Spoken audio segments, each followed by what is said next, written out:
Hey, what's going on guys? I'm Primalliquid and welcome to my guide for Atelier Lulua. So, in this video we're going to be going over chapter 9 of the Alchemyriddle and how to complete all of the riddles. So, let's jump straight into things, shall we? So, for the 3 story riddles, the first one requires you to find a dragon horn, which you can find at the Scion Hill area after defeating the dragon type monster. Sorry, not the Scion Hill, I'm getting all mixed up here. It's the Stir Highlands, there we go. They are located there. All you have to do is go to the last area, defeat the dragons, and you can gather the dragon horns from the bone remains in that area. And for the second one is Superior Alchemist. Now, unfortunately, I don't have the exact level requirement for this because it was unlocked automatically for me. However, this simply requires you to have an Alchemist level of, I'm going to say 40 at this point of the game, simply due to the last one being 35. Judging by the progression, the realistic expectation should be 40 for this. So if you don't have this one unlocked, simply level up your Alchemist until you actually do get unlocked. Now these progressions happen every 5 levels, so if you're say level 34 or 39, you only need to get one more level and it should unlock for you.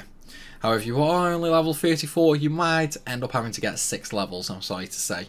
Unfortunately, as I mentioned, I don't have the exact level requirement due to it being unlocked straight off the get-go for me. And moving on, we have Heat Blocking Umbrella.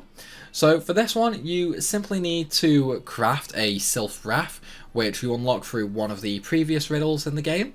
And you also need to defeat the Striped Isle Fish, which is located in the island Becco, the beach area basically, where you did the previous story mission for, I believe it was Toturi who sent you here, Izako Beach, that's the one.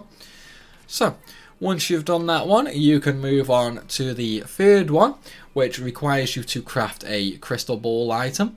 Now, to get the crystal ball, you also need to get the reference book from the silver chisel that contains the recipe.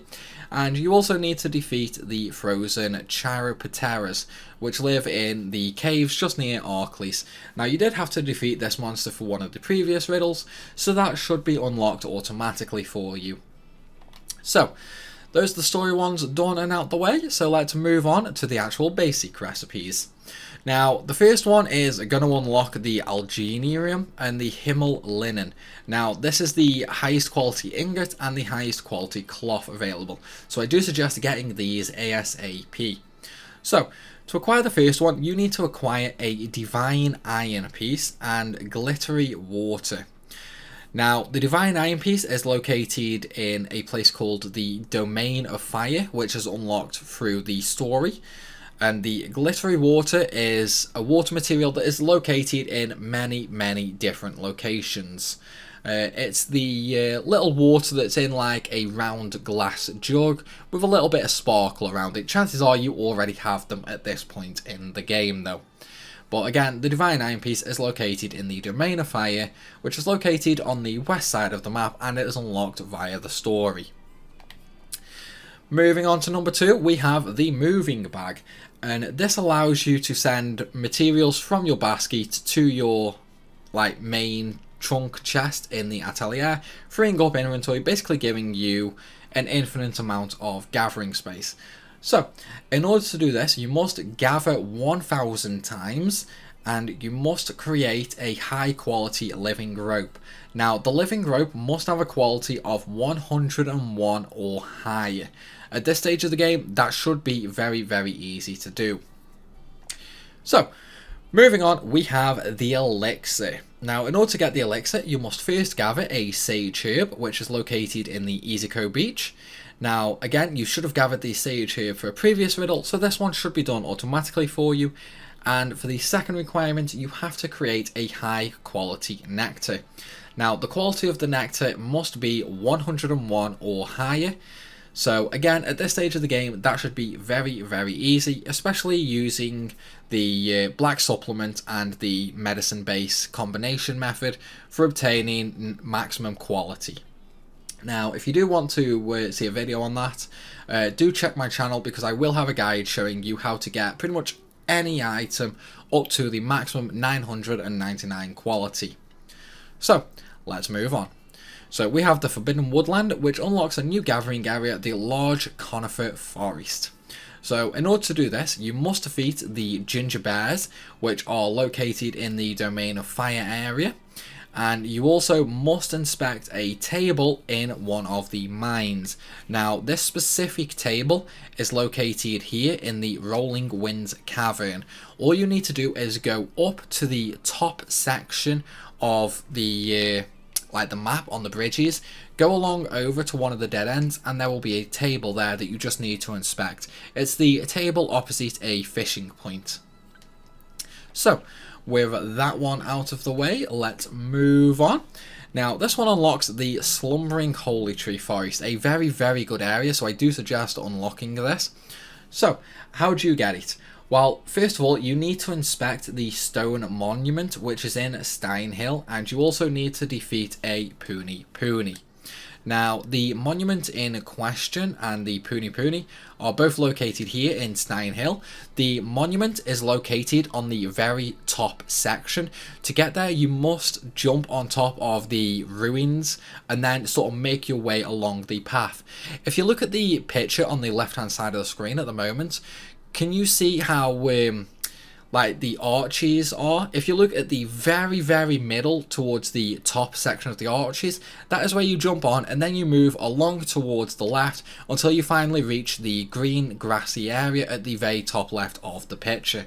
That is where the monument that you need to inspect is located. Now, let's move on to number 6, which is Soul Devouring Gourd. Now, for this one, you need to obtain a Demon Soul, which you can get one of two ways. You can get it from demon type monsters, or you can gather it in Night's Domain, a location that is unlocked via the story. Now, the Dark Dew is another crafting material, which again can be obtained from the Night's Domain gathering point, located at the very start of the second area. It's the gathering points that look a little like sea coral. Gather from there and you will get this item. So, that's the basics done and out the way for Chapter 9. Let's move on to the advanced ones, shall we? So we have using Strength of the Sun, which unlocks the Sunflare attack item. So for this, you need to create a high quality globe, which is a globe with a quality of 101 or higher, and you also need to obtain the Magma Stone. Now, you should have already obtained the Magma Stone. If not, you can get them from Fire's Domain or Mount Vallis. So let's move on to number 8, and this is Alchemic Candy, or Alchemy Candy. So in order to do this, you must first create a high quality honey, and again, much like previous recipes, the honey's quality must be 101 or higher. And for the second one, you need to create the mystery spice. Now, to get the recipe for the mystery spice, you need to buy the recipe book from the cooking shop in Arland. I'm sorry, I cannot remember the name of the shop, but it's the only place that sells food in Arland, and it also does have quite a few events there, so you should know what I'm on about. Now, for number 9, we have the music note symbol, and this one simply requires you to craft the black mist symbol and the white haze symbol, both of which were unlocked previously through riddles. And finally, moving on to the last one for this chapter, we have For Greater Strength, which unlocks the ability Special Goods. So in order to do this, you must become a powerful alchemist. Now, I have no idea what that initial requirement was, simply due to, sorry, there it says, defeat the Violet Fang. It's right, because originally when I did this, it was actually unlocked automatically for me, and I've been scratching my head for a while trying to figure out what it actually was. So, you need to defeat the Violet Fang, and the Violet Fang is a unique boss type monster, which is located in the Ruined Stone Cave area, and that is located... it's somewhere around here, but it's one of the sections, well, it's one of the areas that you unlocked previously through a riddle, so it's not too hard to find. There it says, the Runestone Nest. So once you enter the area, on the right hand side, drop down the ledges and you will find the wolf monster down there. And then finally, for the second one, we have the normal Draconis monster which you need to defeat, which is located in the Stir Highlands. And that is going to be it for Chapter 9. I hope this video has helped. If it has, then please hit that like button and leave a comment down below. And of course, if you're new to the channel, then make sure you hit that subscribe button to stay up to date on all my Lulua guides. But as always, thanks for watching, and I'll see you soon.